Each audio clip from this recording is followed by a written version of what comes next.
Hello and welcome to Enchantment of Eternity's review for Star Trek Strange New Worlds Season 3. In this video I'll give my overall review for Season 3 of Star Trek Strange New Worlds. So I have to start with a spoiler warning for Strange New Worlds up to the very end of Season 3. If you have not seen all of Season 3, you will not want to watch this video, otherwise some things may be spoiled for you. So, I still like this show a lot. I think the quality, like the way, the style of it, the way it's filmed, how it's not doing the spinny cameras that Discovery does, how the characters are a bit more sort of fleshed out. I still like it, and it's still like, I don't know how else to put this, it sounds a bit cliche, but when the season came back, it was like coming home. That's what it felt like. It felt like, yeah, I was returning to a nice, lovely home. Like, it was great to be back. It was great to be back in the show. It was great to see new episodes of a good Star Trek show. And I still maintain that this show is better than both Discovery and Picard. Easily better than Picard. But they squandered this good show this season. And that's not to say that the season was totally terrible, but it was absolutely, easily the weakest season of the show thus far. In fact, each season has gotten lesser in quality as we went. I think season 1 was amazing. Like, it was blown away by season 1. Season 2 less so, but it still had a couple really great episodes that I loved, and like only 2 episodes that I hated. This season doesn't really have any episodes I absolutely loved. It has one that I really liked and I thought was great, but not as great as the other episodes that were great in seasons 1 and 2. And it had 3 instead of just 2. It had 3 absolutely terrible episodes, and the rest were kind of just mediocre.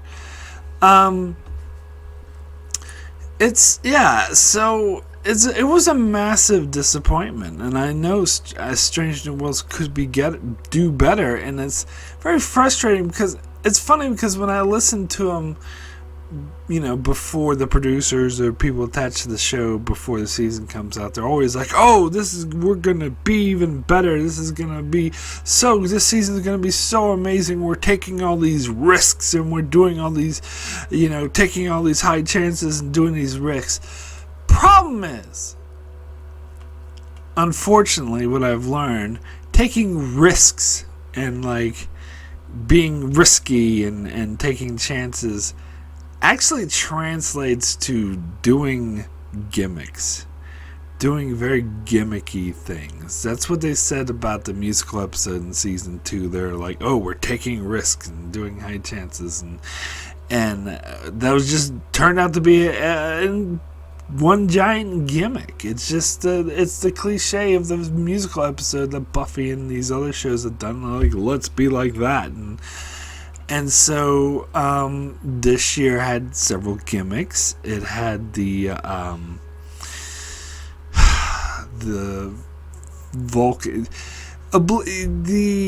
Vulcan episode where every year we have to have a silly comedy Vulcan episode, and this was by far the worst, and the other ones were not good either, and it was absolutely horrendous. And then there was the holodeck episode. Isn't it a gimmick? They're like piggybacking off of Black Mirror and just shoving in this sort of mockery of the original series, yet it was kind of done like in bad taste. It seemed to be mocking the original series, like in a kind of negative way, not like lovely, parody, not like a love letter parody like something like Galaxy Quest or even though I don't like this show, but even the Orville. Yeah, so that was a very gimmicky episode. We have the gimmick cliche about the documentary episode, and they had like, I think 3 comedy episodes in total, or 3 lighthearted episodes. Hold on, let me count. 1, 2, 3. Yeah, it was 3. And but that's out of 10. Like, I was going online and someone was complaining about all the silly bollocks messing around episodes, and someone else said, oh yeah, it's like not like Next Generation or TOS ever had episodes like that. Yeah, but here's the thing, and I actually did respond to this. TOS, TNG, DS9, Voyager, they all had 25 episodes per season. So if they had 3 episodes where we were just dumb and gimmicky and the people fucking about, like, say for example, season 7 of DS9, it had the stupid the baseball episode, and it had the dumb Vic episode, and what was the other dumb? I thought there was another fucking around episode. It was mainly those 2. See, 2 out of 25 episodes. That's like a tiny percentage of the season. This is 3 out of 10. That's a huge chunk of the season. It's nearly, not quite, but nearly a third of the season. And that makes a big difference. Like, you only have 10 episodes and you're going to waste 3 of them by fucking about with gimmicky BS. And I'm really worried about season 4 because already they teased a puppet episode. Which is, I've seen the pushback to the puppet episode, like, oh, you know, people upset because they don't like Star Trek to try new things or to, you know, do something silly and be silly. But here's the thing.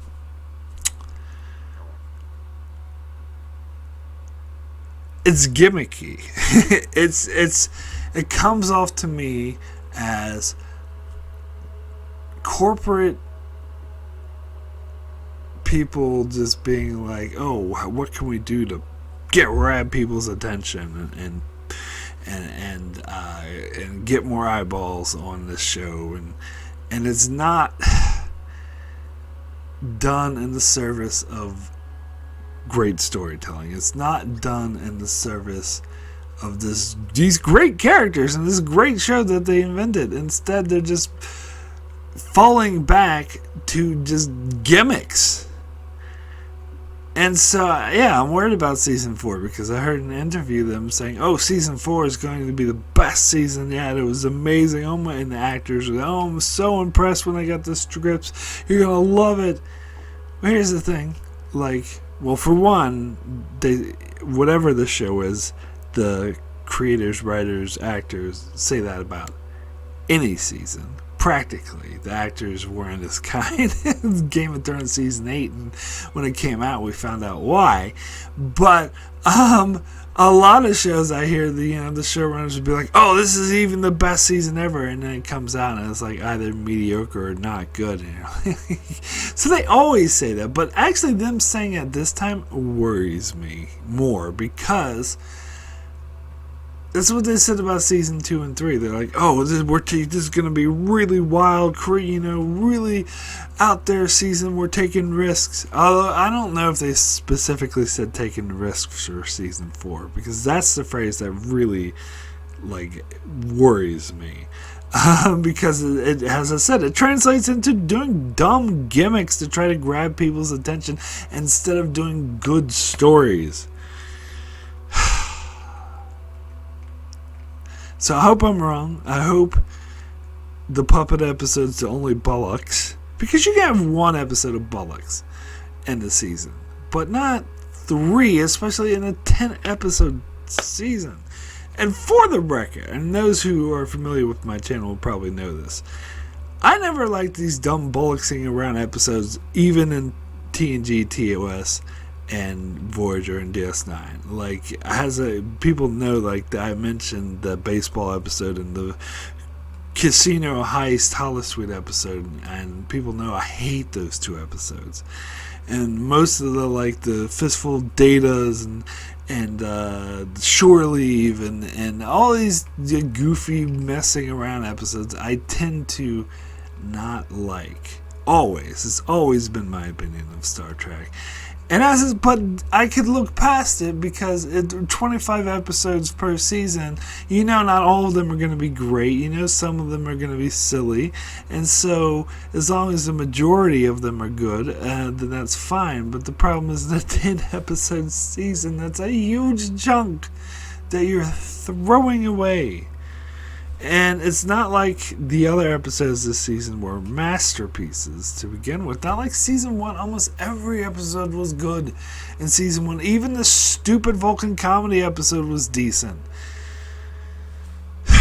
Anyway, sorry. So I'm just disappointed. Like, I want Strange New Worlds to do better because I know it can do better. Go back to what made the show so great in season 1. And here's another reason why I'm really worried about season 4 is that they're already filming it now, I believe. So the scripts are already done, locked in, before season 3 finished. So because I'm not the only one who was not very satisfied with the seasons, there's a lot of reviewers, YouTubers who are usually like super positive about Strange New World, or modern Star Trek I should say, that were less positive. So they were also a little bit disappointed and not as positive as they usually are. So I do wonder if they had the chance after the reception they got, if they would be like, oh shit, we need to change course for season 4. What we're doing here isn't working. Now, I guess it's possible they could do last minute rewrites, but there's only so much you can do in last minute rewrites, and I don't know if they'd even bother. I don't know if they'd be that moved by the negative feedback, but I honestly think they should be. And I don't know, I'm getting off on a tangent here, but it's like I've seen other people commentary on Star Trek saying that writers should just ignore what the fans want, and it's like, fuck the fans want, you don't know what you want, I'm going to give you what I want. Like, apparently that's similar to what Nicholas Meyer said in a speech once, which, because he gave the example of the fans didn't want Spock to die, but I gave it to you anyway and everyone loved it, but I think it's more of a balance. Like, I think you don't want to go to either extreme. You don't want to go to the extreme of, like, fan service the fuck out, like Picard season 3, which is why that wasn't that good. You don't want to go to the extreme of just trying to feed the fans what you think they want, and it just comes off as fan service fluff. But the other extreme is where I think this show is headed, where they're ignoring what the fans actually want to their detriment, and especially if they're like the Nicholas Meyer example, like that was like, we're gonna ignore the fans for good storytelling. This is, we're gonna ignore the fans for dumb gimmicks. Like, ooh, isn't this wild and crazy? Don't worry about the naysayers. No, in this case, worry about the naysayers, because a lot of us who were unhappy with season 3 of Strange New Worlds are good faith criticism, like people who love Star Trek, who like modern Star Trek, who give modern Star Trek a chance, and also people like me that love Strange New Worlds. Like, after season 1 came out, it was my favorite show of modern Trek. Like, I fucking loved it. Sad to say that now it's got a bit downgraded that Lower Decks is my favorite show, but this is still my second favorite. But that could change if it keeps putting out seasons of lesser quality like this. It could drop below Prodigy, possibly. And maybe even drop below Discovery. Never drop below Picard, like that's impossible. In fact, I highly doubt it would drop below Discovery, but if it keeps getting worse, yeah, maybe. And so So we're saying a lot of us are like good faith criticism. Like bad faith criticism are the people who are like, it's too woke and Alex Kurtzman is destroying my childhood and they don't understand Star Trek and blah, blah, blah, blah, blah. Like shit like that, they're going to complain no matter what. Unless you like feed them nothing but straight fan service like Picard Season 3, which most of them love. But again, it doesn't make good television, just fluff and fan service. So yeah, but generally speaking, those people are never happy. Those are bad faith criticism. A lot of us are good faith criticism who want Star Trek to be good, who's giving modern Star Trek a chance and love Star Trek. We should be listened to. And I hope that they do. I hope that at least for season 5, and maybe they can do last minute rewrites of season 4 if they had fucked it up. But hopefully they realized while they were writing season 4 that maybe we should move away from these gimmicks bullshit. I mean, there's the puppet episode, so we know for at least one episode that's not the case. But maybe the other 9. And here's the thing. So I said there's 3 bad episodes this season, and there's also 3 comedy episodes, and they're not the same 3. There's 2 that go to each category, but 1 from each category is different. So there's 1 comedy episode that was good, it was decent, and there was 1 serious episode that was crap. So it's not on the 1-to-1 with the silly comedy. But you shouldn't have, like, even though while I was watching the good comedy episode, I was thinking, like, I hope the whole season is going to be like this. Because there's only 10 episodes. You can't waste. And I think having 3 of them be silly comedy is too much. Like, you should either have more episodes in the season, or, which I know they don't want to do because it costs a shitload of money, maybe not, don't spend so much on special effects. But anyway, so have more episodes or cut back on the fucking comedies. Limit yourself to 2 at the most. I mean, yeah, season 7 of Deep Space Nine had 25 episodes and it still only had 2 comedy episodes. I believe so. I don't think I'm forgetting one. There was a comedy side plot with Quark and the Grand Nagus, but there's the Emperor's Cloak. That's a comedy episode. Okay, so there were 3. But that was a shitty episode. But there were still 25. 3 out of 25 is still a very, very small portion. 3.5 if you count the side plot in Dogs of War. But that's still a tiny portion of the season. But anyway, I've hammered that home. Let me jump into the episodes real quick because I did review these already. First episode we got was Hegemony. I always pronounce this wrong. I got it right this time. Hegemony Part 2. This was fine. I think it wasn't as good as the first episode. It keeps up. It's continuing with the Star Trek condition of Part 2 not being as good as Part 1. Because I rather liked Part 1, even though I'm over this Gorn thing. But there were a couple of... I think the plot felt very rushed. The whole thing about them, like, forcing the Gorn to hibernate through finding out that they do weird shit with these collapsing stars or something. I don't know. I didn't really think that was that great. But there were some good character moments in it, especially with Spock and Chapel trying to save Captain Patel, and we were all wondering what would happen to Captain Patel. And that actually came a recurring storyline this season that I actually did really like. And I loved the way it ended, but I'll get there.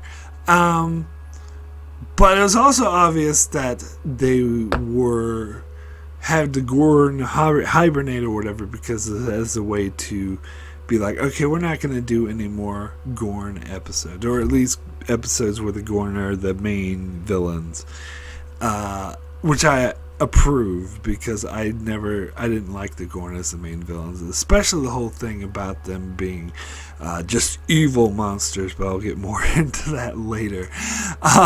And they kind of played off that. And yeah, and the stuff with like, it's so cliche. The stuff was like, the people who got kidnapped are saying, oh, they're being eaten alive by these things, yet they just left everyone else in the tubes that are eating them alive, and are like, oh, it's going to be easier if there's just few of us. No, it's just because they're the main characters. It's cheaper to film. So there's some contrivances involved, but overall, I did enjoy this episode. I think I gave it an 8 originally. I think I'm going to downgrade that to a 7 out of 10.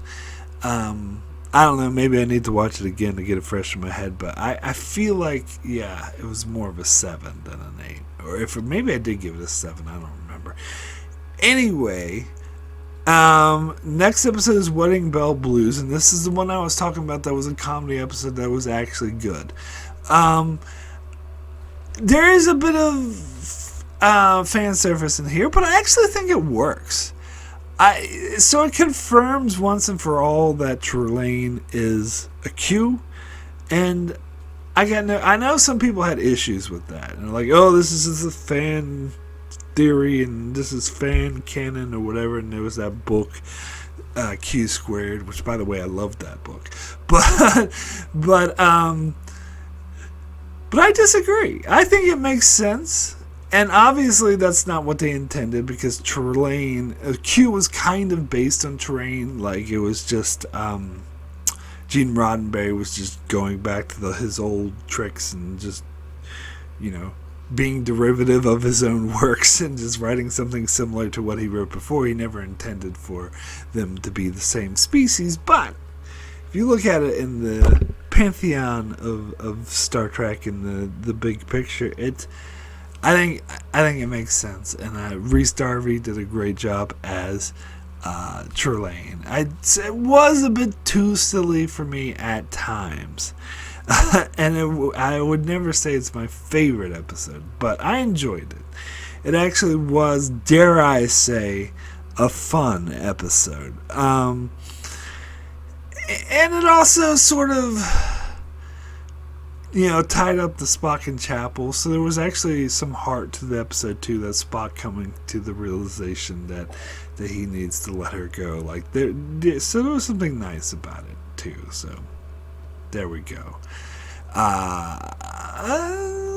Maybe an 8. I think I might give this episode an 8, maybe a 7. I can't remember. I don't know. Anyway, Shuttle to Kinfori is the next episode, and it's funny because a lot of people didn't really like this episode. I actually did like it. Now, this is the zombie episode, which it shouldn't be known as that because that was kind of inconsequential, and I actually think the episode would have been better without the zombies. Also, the follow-up to the Mega Klingon thing from Season 2, which I really did not like that episode in Season 2. I think this episode made it a little bit better, but I still don't like that episode in Season 2. But it was definitely handled better in this episode. I think the whole thing about, his daughter wanting to challenge Omega to the death and wanting him to kill her, to give her an honorable death or whatever, yeah, it's fine. I more like it for the Ortega's PTSD storyline. I thought that was amazing. I thought there was some really good character stuff. I like that we saw more of Una in command. This is something I think the show has underutilized her a lot. So it's great seeing her having to deal with Ortega's and the trauma she's suffering and struggling over how best to handle it. I think that stuff was all very good. I think Pike and Omega and their relationship, and Pike, coming to learn that Omega killed someone and coming to understand that was very good. And I don't know, it's been a couple weeks since I've seen this episode. I'm pretty sure there was a couple other character stuff I liked about this episode too. So it gets an 8 for me. So next is Space Adventure Hour, one of 2 of the silly comedy episodes that are not good, and as being generous to say that they're not good. So as I mentioned before, it does the whole making fun of the original series, but it feels like it's done in a mean way, not in a love letter type way. I've heard some other people agree with me on that. I don't know if everyone feels that way, but I certainly felt that way. And it's the trapped in a holodeck cliche. The shit that TNG, DS9, and Voyager have done to death. They had to kill this cliche, and please don't bring it back in a prequel, even though they're trying to make BS excuses of why the holodeck wasn't around in the original series. Oh, this is beta testing, and it doesn't work, so we're going to shelve it for maybe 100 years. Like, I don't know if they said that exactly, but that they might as well have said that. And it's just a BS excuse. Like, I don't care about canon or whatever in this case. Like, they come up with BS excuse why it wasn't there, fine. That's not my issue. My issue is why are you fucking doing trapped in a holodeck episode? Like, we have too many of them. Like, don't do it. And it was so disjointed. Like, that whole, space adventure TV show, it felt very superfluous, like very thrown in, especially the scenes where it was just them. It was like trying to be like Captain Proton, but failing. Like trying to be like that Black Mirror episode, but failing. It was mean. And then the whole Spock and La'an thing, like, the season's over now, and I still don't know how to feel about that. I still feel like they did not utilize it, so why did they even fucking bother with it? I don't know. This is not a good episode. I don't know if I did give it a 4 eventually. Initially I gave it a 4, then I downgraded it to a 3. I'm keeping with that 3. For that. Next episode is Through the Lens of Time. This episode's fine, I guess. I mean, I like what they did with the character of Gambles, and it was very tragic, and I think the actor did a really good job. And some of the weird timey shit was spooky, so it had an effectively eerie feel. And I do like the more eerie of, if you're gonna do horror, I like the ones that lean on being eerie more than flat out gore, zombie horror bullshit like that, monsters going around chasing people. But it did have the whole thing about them being pure evil. They're gonna destroy the universe. They're evil. And as I mentioned in my review, this is, it's not just Modern Trek that's done this in Star Trek. Deep Space Nine has done this with the Paul Wraiths, and I think there might have been other examples in Star Trek, maybe Lights of Zatir, you could argue was kind of like that. Not really, because they were just looking for a home. They weren't pure evil meant to destroy the entire galaxy. But Legacy Trek has done it before.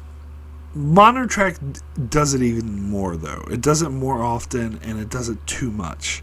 The whole control and discovery and the evil AI in Picard and the other examples where they have to have this big evil threat that wants to destroy the galaxy. Just stop it. Stop it. You don't need to do that. And on top of that, Pella is saying, oh, there is such a thing as pure evil. That is not in the vein of Star Trek. They need to stop doing this shit. Anyway, I hope, it does seem like season 2 gave, or not season 2, the season finale gave a definitive ending to it, that these Vesta, whatever they're called, that they're not coming back, which I seriously hope is the case. Anyway, this episode was fine. 6 or 7? I'll be generous and give it a 7, I guess. Anyway, next episode is The Selhat Who Ate Its Tail. This is easily my favorite episode of the season. I thought it was a really great character story for Kirk, even though it was very obvious that they put all the original series characters, the ones who were from the original series, the legacy characters, all together, so it'd be like a loco. But it actually worked. I mean, that was gimmicky, but it did work. Like, I love the character interactions. It does sort of make sense that it helps explain like how these characters first started to bond and stuff. But most of all, I thought it was a great character story for Kirk and him learning to be a captain and making mistakes, and it really fits into his character because in later season and the original series, he is like super confident and really knows how to read the situation as a really seasoned great captain. But it's great to see like this is the first time he's really taking command, and the mistakes that he's making, he's learning and becoming better. And also the storyline with like the scary like scavengers was like super intense, and in contrast to the previous episode where the villains turned out to be pure evil, this is actually, they were just human beings from Earth who somehow, evolved. I don't want to use that word, but I can't think of lack of a better word, evolved differently than the Federation types, because they just grew up from a different social background, whatever, and for whatever reason turned to just being these violent pirates, scavengers. And that I thought was a really interesting twist. Like, I did really appreciate that, and I do hope that they touch on this on those characters again. So yeah, I gave this episode a 10, and even though I don't think it's as good as something like Equality of Mercy or Those Old Scientists, I still think it deserves a 10. I'll stick with the 10. Maybe one day I'll downgrade it to a 9, but right now I'm gonna stick. I think it still deserves a 10. So yeah, 10 out of 10 for this one. Alright, so next episode is What is Starfleet? And this is the episode I was referring to that was serious drama, not a silly comedy. That was crap. It was sorry. So this episode angers me a lot. I mean, talk about cliche. It follows the cliche of the freaking like an episode that's like based off of a documentary, or it's like from the perspective of a news reporter or a documentary. Like, there's so many like shows that did this, like Stargate SG-1 and Battlestar Galactica, and I'm sure there's many others that are just not coming to my mind at the moment. But I find it's such a cliche, and I just, on its own, I don't like this cliche. But put into Star Trek, it makes it even worse, because it doesn't make any sense to have these gotcha reporters in the Star Trek timeline. This is something I complained about over in Picard and in Lower Decks, and it's just as bad here. Like, if you're not having, like, if it's a post-scarcity society and it's a moneyless society and it's not driven by greed, why is there corporate media that's there to sensationalize everything? It just doesn't fit. It doesn't make sense. And more to the point, like, the whole thing about, Beto, I think his name was. It was Ortegas's brother. Trying to see if I find his name. Anyway, his whole, like, Beto Ortegas, like, his whole thing was, like, thesis was about how Starfleet was too violent and they were like colonizers and whatever, which is dumb. Like, only idiots would believe this. Like, and I don't believe that people in the Federation would actually believe this, because the criticism that most people, most audience members who watch this show lob at Starfleet is not that they're too violent, it's that they are not violent enough, is that they're too much of a pushover and they're too easy to manipulate because they want peace too badly. And so to have this guy be like, oh, you're all about military conquest or whatever, it's like, there's been instances throughout Star Trek where we had alien guys come on board and say that. I know I was just watching a couple episodes in Voyager where they thought, oh, you're here to kill us all. You're just military thing. But having it be like actual humans from the Federation that have this attitude is much worse. And even when they had aliens do it, I'm kind of sick of that cliche. I thought that was kind of dumb. But no, it's way worse to have it like no one from the Federation should think this. Like, this is the like people who don't know Starfleet, aren't familiar with them. Okay, you could have them think it, even though I think that cliche is dumb. But people who are in the Federation should fucking know better. And this whole, and it's just an excuse for to them to do, again, this is kind of a gimmicky episode. I didn't classify this at the start of a gimmicky episode, or maybe I did, but I think it definitely is, like, because it's just an excuse for them to film it like it's filmed all wacky and it's out of focus, and it's like filmed like it's security footage or whatever, rather than, you know, actually doing creative show the way it should be done. It's like done like a reality show, and it's always got the, you know, Pike and people like, get this camera out of my face. It's just fucking cliche. It's just a cheap, like, it's just an excuse to do this on the cheap and not actually have a skilled cinematographer. I'm sure they did, but they tried to just replicate reality show and security footage bullshit, which is this terrible. Just tell a good story. And here's the thing, like, the story of this episode could have been good. I don't know. They just didn't spend enough time explaining it or exploring it. They just, like, whenever they got into the detail, they were just like, oh, classified. Like, bullshit. And that's because of the stupid documentary format. And maybe this episode would make more sense if they just dropped that bullshit and told a straight story. I feel like this could have been a good story if they actually told it, but they didn't tell it.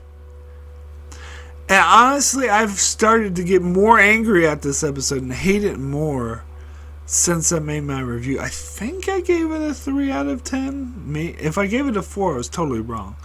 But I'm taking it down even lower. I'm giving it a 2 out of 10. This episode is bullshit. And here's the thing that really pisses me off about this episode. It's kind of, it falls into this cliche that a lot of movies and a lot of TV shows have fallen into, is in demonizing the press.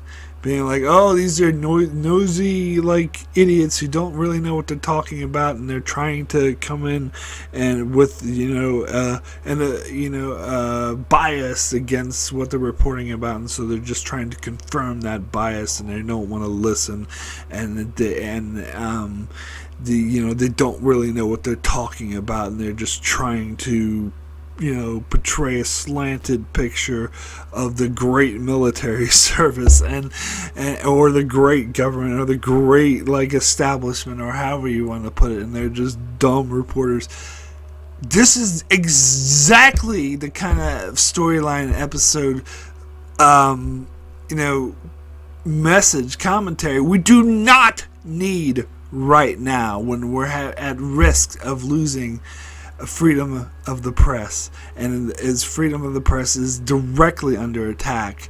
Now, granted, they made this episode first wrote a couple years ago, but I don't care. Like, this is this is the wrong time to have it. And even if it's not intentional, some people might argue like, oh, they didn't mean to do that, Mark. They're not trying to demonize the press. Does not matter, because that is the effective storyline that they're doing, even if it's not intentional, even if that's not the commentary they're trying to make.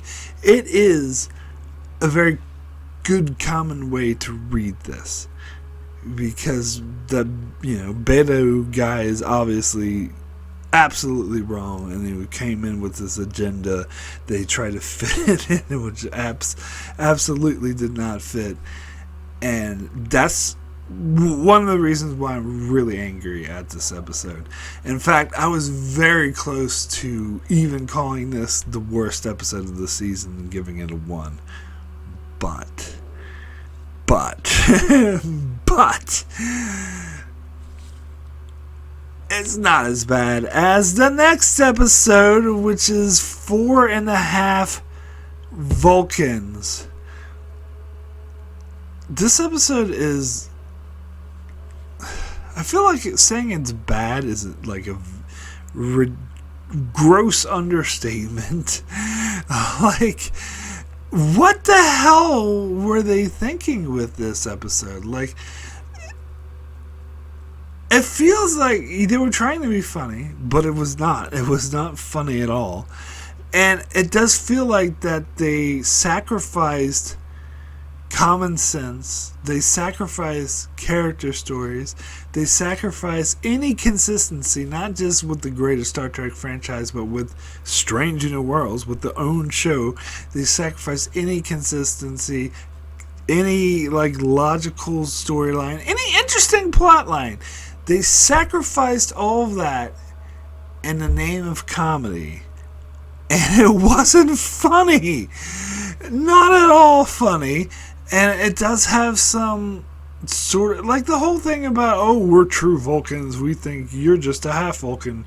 Like, no, you're actually human beings that got turned into Vulcans. You're not actually pure Vulcans. And also, like, La'an starts acting like a Romulan for some reason. Like, because of her augmented DNA. Like, that's fucking stupid. And then like Pike and is acting like an asshole. Like, just because it's just, they're saying that if you're a Vulcan, you're an asshole.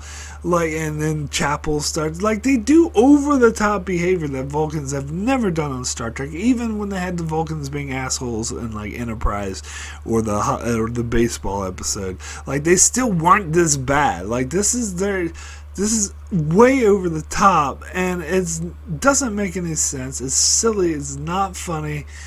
It's just, I could go on, but yeah, and the thing is like, they had this interesting, like, somewhat interesting plot. It's like, oh, let's bring in this Vulcan who actually admires humans, and he's an expert in Katras, and he's gonna solve the situation. And it happens off screen!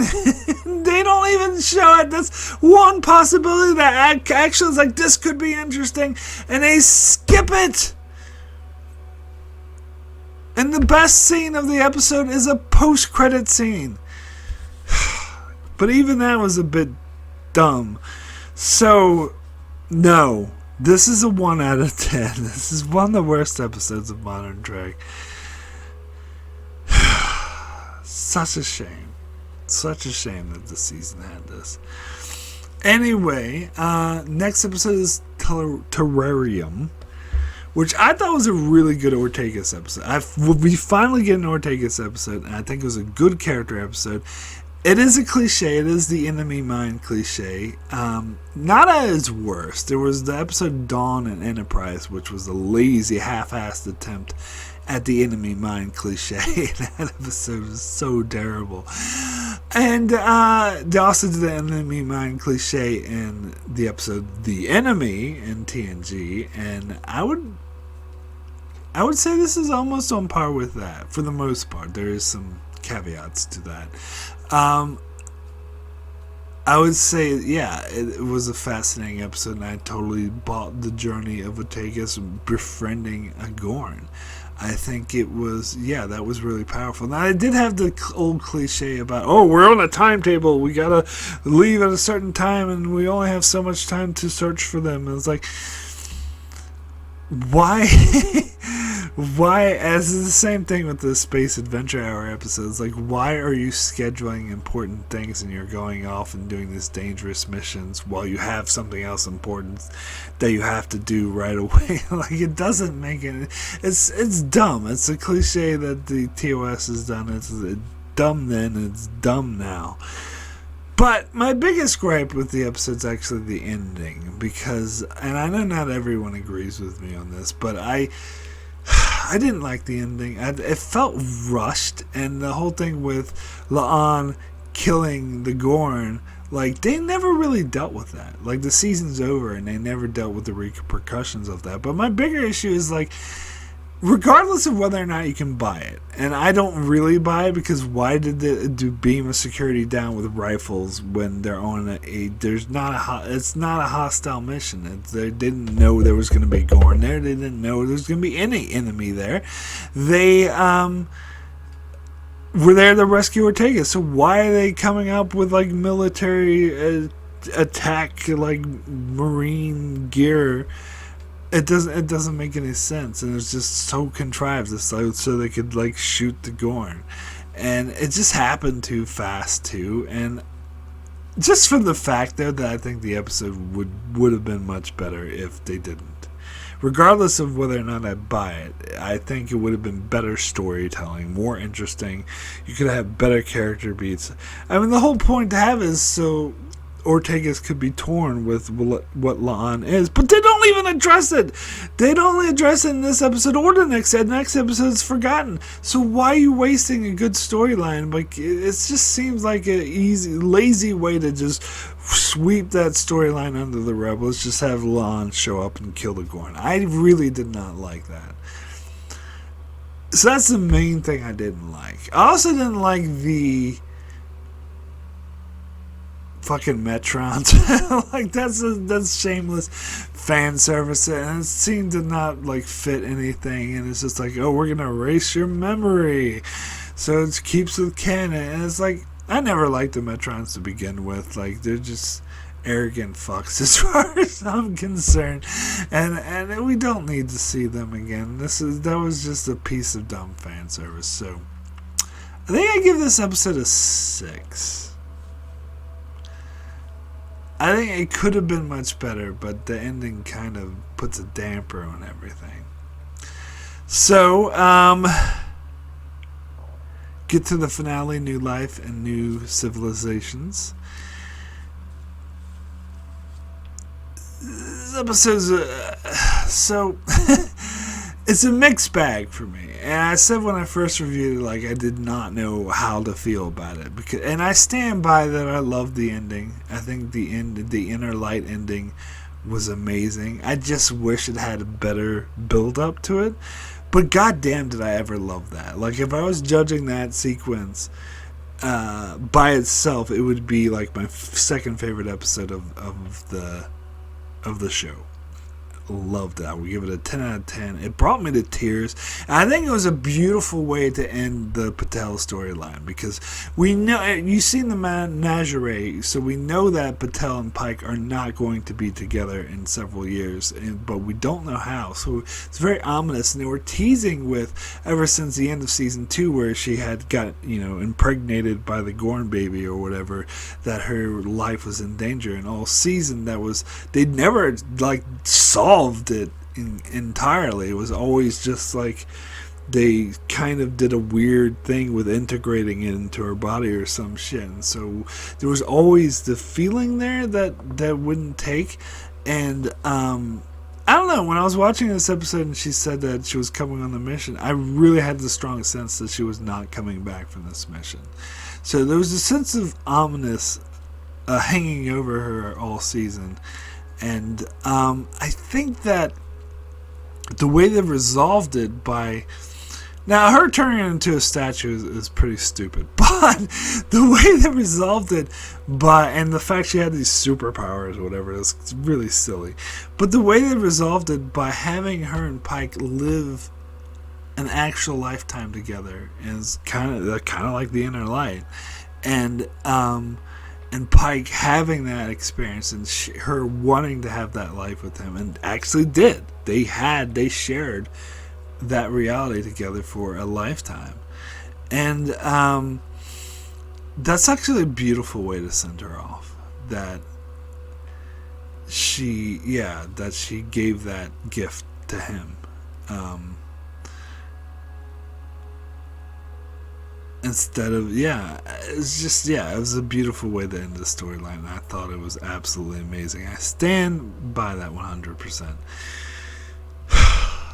But the stuff leading up to it, like, it wasn't terrible, but again, it's playing on the whole Vesta thing being evil,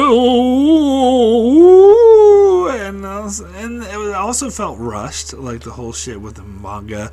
Like, they need him to open the portal, but then once he's there, he's like, doesn't do anything for the rest of the episode. And it seemed kind of done. And they went undercover, and they had like amazing like sets, and it looked beautiful and costuming and everything, but they didn't really do much with it, and the whole thing with, and they're bringing back like what's his face, Roger Corby, and I don't know, it just all that felt rushed. And yeah, the whole thing about the superpowers was ridiculous and over the top. And just because she has Gorn DNA and Illyrian DNA, like, that makes her some like superhero thing, that was silly. And I already talked about how the whole thing about the Vesta trying to take over the galaxy is like, I wish they wouldn't do that. But that being said, like, I didn't totally hate it. Like, if I totally hated it, then I probably wouldn't like the ending as much. I do wish the episode leading up to that ending was better, but it was like fine. It was like average until we got to the ending, which was amazing. So I gave it an 8. I stand by my 8. I want to give this a 9 actually, but that wouldn't be honest because of the first part of the episode, which I didn't really like. But I think that just the ending alone pushes it up to an 8. So I still think that was a beautiful ending, but it wasn't the best way to end the season. I will say that. Although I do like the final scenes of the season, like the Pike being like really affected by what he did, and Una comforting him, and him like not being into the sort of exploring, but sort of working his way back. Like, I hope they touch on this more next season. I hope it's like a family situation. I hope they just don't blink it out of existence. I'd be very disappointed if that's the case, especially when the show is serialized for the most part. But yeah. So that's the episodes of season 3. So my overall rating for season 3. I might be being way too fair to it, but I think I'm going to give it a 7. I was torn between a 6 and a 7. Because it has 3 terrible episodes. 1 great episode, but the rest are kind of mediocre. I mean, the finale was a mixed bag. It had an amazing, great ending. I think that's probably what changed my mind, to be honest, to push it up to a 7 and not a 6, because I love that ending of the finale. I thought it was a great way to end the season. But it sucks that the whole episode couldn't be just as good, but it wasn't bad. Like, there were 3 terrible episodes, but the rest were good to an extent, and I love seeing these characters. I still love the way it's shot, even in the bad episodes. It's shot beautifully, and unlike Discovery with the spinning camera and whatnot. So yeah, I think I just like this show. Maybe you could call me biased towards this show, but I will give it a 7 out of 10. So that is it for my review of Strange New Worlds Season 3. Thanks so much for watching this video. If you enjoyed it, please be sure to check out my channel, as I'm covering every episode of Star Trek. Covering, at the moment, covering Deep Space Nine Season 4 and Voyager Season 2. And I also do other random videos on Star Trek from time to time, and other shows perhaps as well. So be sure to check it out. Be sure to subscribe so you can keep up with all of that, and thanks a lot for watching.